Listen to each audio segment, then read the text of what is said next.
ఆశ. కీర్తనల గ్రంథము 4వ అధ్యాయము 1వ వచనం. నా నీతికి ఆధారమగు దేవా, నేను మొర్రపెచ్చినప్పుడు నాకు ఉత్తరమిమ్ము. ఇరుకులో నాకు విశాలతను కలుగు చేయవాడు నీవే. నన్ను కరుణించి నా ప్రార్థన అంగీకరించుము. నేను ఇలాగా ఈ కీర్తన గ్రంథం అంతా చదువుతా ఉన్నప్పుడు ఈ మాట నాకు తెలియని సంతోషాన్ని కలిగజేసింది. ఇరుకులో నాకు విశాలత కలుగు చేయవాడు నీవే అన్నమాట. నిజానికి ఈ మాట ఈ కీర్తన గ్రంథం మొదటి అధ్యాయం అంతా చదివేశాను, ఎలాగో చెప్పేశాను. నిజానికి నాకు అస్సలు చదువుతూ వచ్చేది కాదు, తెలుగు కూడా చదువుతూ వచ్చేది కాదు. 5వ తరగతిలో 10 రూపాయలు కాపీ ఇచ్చి ఇది ఎంతరా అంటే అది ఎంత వచ్చే నీకు తెగ ఏడ్చాను అనమాట. అంటే అంత చాలా మేధావులు ఈ రోజు 5వ తరగతి అంటే మాటలు కదండి. కానీ నాకు 5వ తరగతిలో 10 రూపాయల కాగితం విలువ ఏంటో తెలియదు.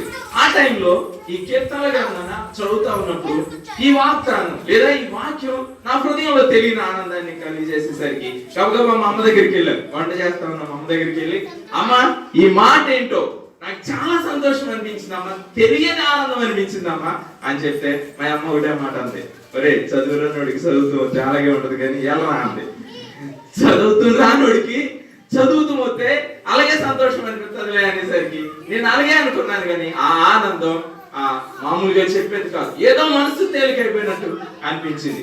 తర్వాత నేను ప్రార్థన చేసుకున్నాను, ప్రభువా ఏంటి ఇరుకులో, నా ఇరుకైన జీవితంలో విశాలత ఏంటి ప్రభువా, నా ప్రార్థన అంగీకరించు అని నేను ప్రార్థించిన ప్రార్థన నివారకిస్తావేమో అనుకుని ఈ మాట మాత్రం ఇప్పుడు కాదు ఎప్పుడు చచ్చిపోయే వరకు ఈ మాట గుర్తుంటాను. అదంతా అమూల్యమైన మాటగా అనిపించింది. చాలా మందికి వచ్చిన పెద్ద లెక్కలేనితనంగా ఉంటారు, కానీ ఏదో తెలియని ఆనందాన్ని అనిపించినప్పుడు నేను ఆ మాట మారుగా చదువుతూ వచ్చాను.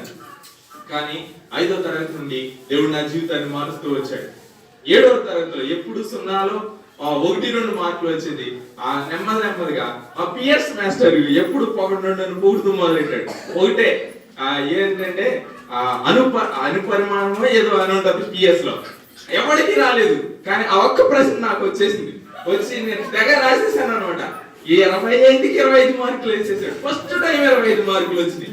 ఆ మాస్టర్ అన్నాడు, ఒరే జానెక్స్ గా నువ్వు వాక్సువు కాదురా, నువ్వు చాలా ఇంటెలిజెంట్, కానీ నీకు చాలా